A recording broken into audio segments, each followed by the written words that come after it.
নমস্কার, জয় হিন্দ। স্বরাষ্ট্র মন্ত্রক দ্বারা প্রতিনিয়ত আমাদেরকে জানানো হচ্ছে,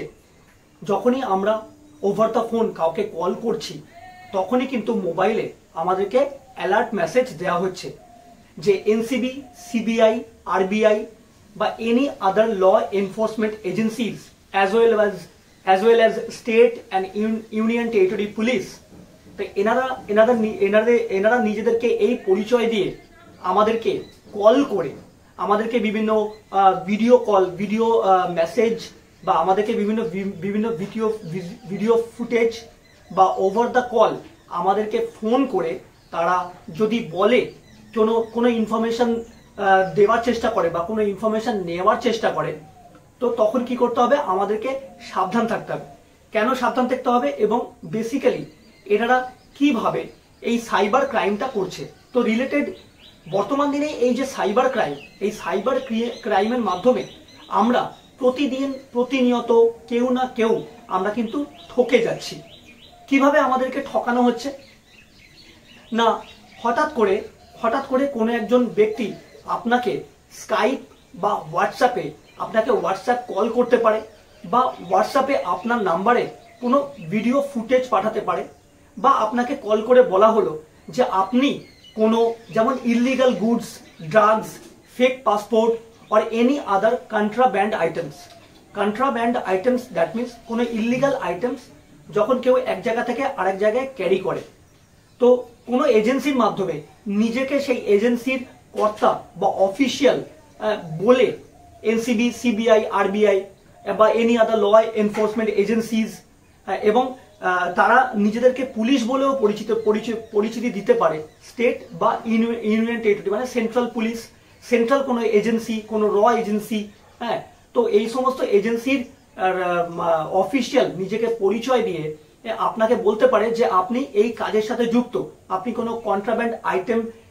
এখান থেকে ওখানে আপনি সাপ্লাই দিয়েছেন, নিয়ে গেছেন, কাউকে দিয়েছেন, বা আপনি ফেক পাসপোর্ট ক্যারি করেন, বা আপনি ড্রাগস পাচারের সাথে যুক্ত বা কোনো ইললিগাল গুডস পাচারের সাথে যুক্ত, এই রকম বলে আপনাকে কিন্তু ভয় দেখাতে পারে। যখনই আপনি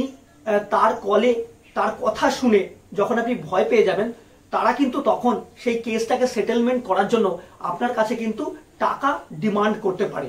বা এমনও হতে পারে যে আপনাকে হোয়াটসঅ্যাপে ভিডিও কল করে বা আপনাকে হোয়াটসঅ্যাপে কোনো ভিডিও ক্লিপ পাঠানো হলো এবং ক্লিপটা পাঠিয়ে সেখানে দেখানো হচ্ছে যে কোনো একজন ব্যক্তিকে হসপিটালাইজড করা হচ্ছে, কোনো একজন ব্যক্তিকে টেনে হিজড়ে নিয়ে গিয়ে থানায় ঢোকানো হচ্ছে এবং আপনাকে কল করে বলা হতে পারে যে আপনার পরিচিত ব্যক্তি বা আপনার বাড়ির ছেলে বা মেয়ে বা আপনার কোনো পরিচিত ব্যক্তিকে হসপিটালাইজড করা হচ্ছে, তার রাস্তায় অ্যাক্সিডেন্ট হয়েছে, তো ইমিডিয়েট তার ট্রিটমেন্টের জন্য প্রচুর টাকা আপনাকে পাঠাতে হতে পারে, বা আপনি সেই চক্রে বা সেই জালের মধ্যে পড়ে গেলেন এবং আপনি তাদেরকে টাকা পাঠিয়ে দিলেন। বা কাউকে অ্যারেস্ট করা হয়েছে, তার এগেনস্টে বা কাউকে কোনো ক্রাইম সিনে পাওয়া গেছে, তার এগেনস্টে কোনো ক্রাইম ধরা পড়েছে বা সে কোনো ক্রাইমের সাথে যুক্ত, এই বলে কিন্তু আপনাদেরকে এইভাবে সাইবার ক্রাইমের চক্রে ফেলা যেতে পারে। তো বর্তমানে এবং তারা এই যে কাজটা করছে, তারা কিন্তু একজন গভর্নমেন্ট অফিসিয়ালসের মতোই এখন তারা স্টুডিওতে এরকম অফিস বানিয়ে, তারা স্টুডিওর মধ্যেই থানা বানিয়ে এবং পুলিশের মতোই ইউনিফর্ম পরে তারা কিন্তু এই সিনটাকে যেটা আপনাদেরকে দেখানো হচ্ছে, এই সিনটাকে অরিজিনাল করার জন্য তারা কিন্তু এরকম একটা পরিবেশ তৈরি করতে পারে। তো যখনই এরকম কিছু একটা হবে, যখনই এরকম কিছু একটা কোনো প্রবলেম যখনই হবে, তখন কিন্তু আপনাদেরকে কিন্তু এই যে সাইবার ক্রাইম রিলেটেড যে কাস্টমার কেয়ার নাম্বার আছে বা সাইবার ক্রাইম রিলেটেড যে মেল আইডি আছে, সেখানে জানাতে হবে। এই যে কাস্টমার কেয়ার নাম্বার আছে সেখানে কল করে কিন্তু জানাতে হবে। এবং আপনাদেরকে যখনই এই রকম কোনো বা এমনও বর্তমান দিনে এমনও হচ্ছে যে ব্যাংক থেকে আপনাকে কল করে বলা হলো যে আপনার অ্যাকাউন্টটা ক্যান্সেল হয়ে যাবে, আপনি অনেকদিন ধরে কেওয়াইসি সাবমিট করেননি, আপনি আমাদেরকে কেওয়াইসি দিন, আমরা কেওয়াইসি সাবমিট করব এবং আপনার অ্যাকাউন্টটাকে অ্যাডজাস্ট করে নেব। তখন কিন্তু তাদেরকে আপনাকে বলতে হবে যে না, আপনি কোন ব্যাংক থেকে বলছেন, আমি সেই ব্যাংকে ভিজিট করে আমার কেওয়াইসি সেখানে সাবমিট করব। অনেক সময় এমন হচ্ছে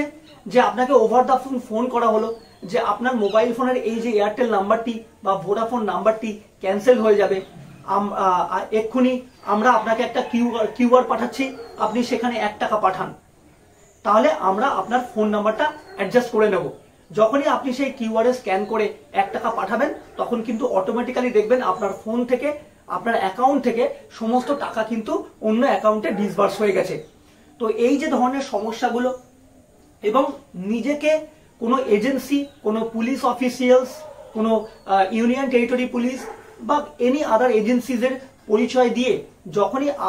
আপনাদেরকে কেউ ওভার দ্য ফোন এরকম জানাবে এবং তার সাথে সাথে টাকার ডিমান্ড করবে, তখনই কিন্তু আপনারা ভেবে নেবেন যে এটা কিন্তু ফেক। তার কারণ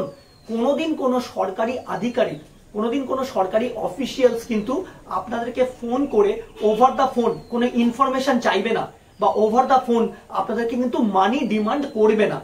যখনই কোনো ইনফরমেশন চাইবে, যখনই কোনো মানি ডিমান্ড করবে, তখনই কিন্তু আপনারা কিন্তু ফোনটা কেটে দেবেন। ফোনটা কেটে দিয়ে এবং আপনারা কিন্তু চেষ্টা করবেন যে যোগাযোগ করার। এবং যদি বলে যে কোনো প্রিয়জন হসপিটালে ভর্তি, যদি কোনো বলে যে কোনো প্রিয়জনকে ক্রাইমের সাথে যুক্ত পাওয়া গেছে, তখন কিন্তু ফোনটা কেটে যে ব্যক্তির নামে আপনাকে ওভার দ্য ফোন জানানো হচ্ছে, বা যে ব্যক্তির নামে আপনাকে ওভার দ্য ফোন জানিয়ে সাইবার ক্রাইমের আওতায় আনা হচ্ছে, সেই ব্যক্তিকে কিন্তু আপনারা নিজে ফোন করে একবার জেনে নেবেন সেই ব্যক্তিটি কোথায় আছে। হটকারিতার মধ্যে বা তাড়াহুড়োর মধ্যে তাদেরকে কিন্তু কোনো টাকা পয়সা পাঠাবেন না। আজকের এই ভিডিওটা আমার এই চ্যানেলে দেওয়ার উদ্দেশ্য এটাই, তোমরা যারা আমার চ্যানেলে সাবস্ক্রাইবার আছো, তোমরা অনেকেই ইয়াং এজেড, তোমরা কিন্তু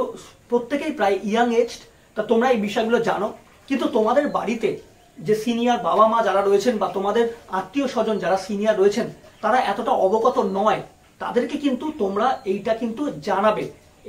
জানাবে, তাদেরকে কিন্তু সতর্ক করবে যে কোনো রকম ভাবে ওভার দ্য ফোন কেউ যদি ফোন করে কোনো ইনফরমেশন চায়, কোনো ডকুমেন্টস চায়, তো তাদেরকে কিন্তু সেই ডকুমেন্টস প্রোভাইড কিন্তু করা যাবে না। আমাদের ইন্ডিয়ান গভর্নমেন্ট স্বরাষ্ট্র মন্ত্রক বা ডিপার্টমেন্ট অফ হোম অ্যাফেয়ার্স, তো ডিপার্টমেন্ট অফ হোম অ্যাফেয়ার্স থেকে একটা সেল গঠন করা হয়েছে, the Indian cyber crime coordination centre. The Indian cyber crime coordination centre কিন্তু ডিপার্টমেন্ট অফ হোম অ্যাফেয়ার্স এর মধ্যে থেকে স্টেট পুলিশ এবং ইউনিয়ন টেরিটরি পুলিশের সাথে একসাথে হয়ে এই চক্রের এগেনস্টে কিন্তু কাজ করছে। এবং এই চক্রের এগেনস্টে কাজ করার সাথে সাথে তারা কিন্তু ইতিমধ্যে তারা বর্তমানে প্রচুর স্কাইপ এবং প্রচুর হোয়াটসঅ্যাপ অ্যাকাউন্ট তারা ক্যান্সেল করেছে, প্রচুর ফেক সিম আইডিজ তারা বাজেয়াপ্ত করেছে, প্রচুর ফেক মোবাইলস যেখান থেকে এই চক্রগুলো, এই নেটওয়ার্কগুলো কাজ করে, এবং এই রকম প্রচুর ক্রিমিনালসদেরকে কিন্তু তারা অলরেডি অ্যারেস্ট করেছে। তো এবং এই ডিপার্টমেন্ট অফ হোম অ্যাফেয়ার্সের এই যে চেষ্টা তখনই 100% সাকসেসফুল হবে যখন আমরা জনসাধারণ তাদের এই যে ডিপার্টমেন্ট অফ হোম অ্যাফেয়ার্স বা স্বরাষ্ট্র মন্ত্রক দ্বারা আমাদেরকে যে বিভিন্নভাবে যে সচেতন করা হচ্ছে, বিভিন্ন ইনস্টা, ফেসবুক, ছোট ছোট ভিডিওজের মাধ্যমে আমাদেরকে যে সতর্ক করা হচ্ছে, তো যখন আমরা নিজে থেকে সতর্কিত হব, নিজে থেকে এই বিষয়টা সম্পর্কে অবগত হব, এবং আমরা আমাদের আশপাশ, আমাদের আত্মীয় স্বজন, আমাদের ফ্যামিলি, পরিচিত যে সিনিয়র ব্যক্তিদের মধ্যে এই জিনিসটা বা এই যে সচেতনতাটা যত তাড়াতাড়ি আমরা ছড়িয়ে ফেলতে পারবো, তত তাড়াতাড়ি কিন্তু আমরা এই সাইবার ক্রাইমের এগেনস্টে কিন্তু রেসপন্স করতে পারবো। এবং আমাদের প্রত্যেকের উচিত ডিপার্টমেন্ট অফ হোম অ্যাফেয়ার্স বা স্বরাষ্ট্র মন্ত্রকের সাথে কাঁধে কাঁধ রেখে এই সাইবার ক্রাইমের এগেনস্টে আমাদেরকে কিন্তু সরব হওয়া। তো আসুন আমরা সবাই মিলে এই সাইবার ক্রাইমকে বন্ধ করি এবং নিজেদেরকে বিভিন্ন রকম ভাবে বা নিজেদের জমানো পুঁজি এই সাইবার ক্রাইম যে ক্রিমিনালস যারা করছে তাদের হাতে তুলে দেওয়া থেকে বঞ্চিত হই এবং তাদের দ্বারা প্রতারিত হওয়া থেকে বঞ্চিত হই। তো আসুন আমরা সবাই মিলে সাইবার ক্রাইমের এগেনস্টে সরব হই। জয় হিন্দ, বন্দে মাতরম।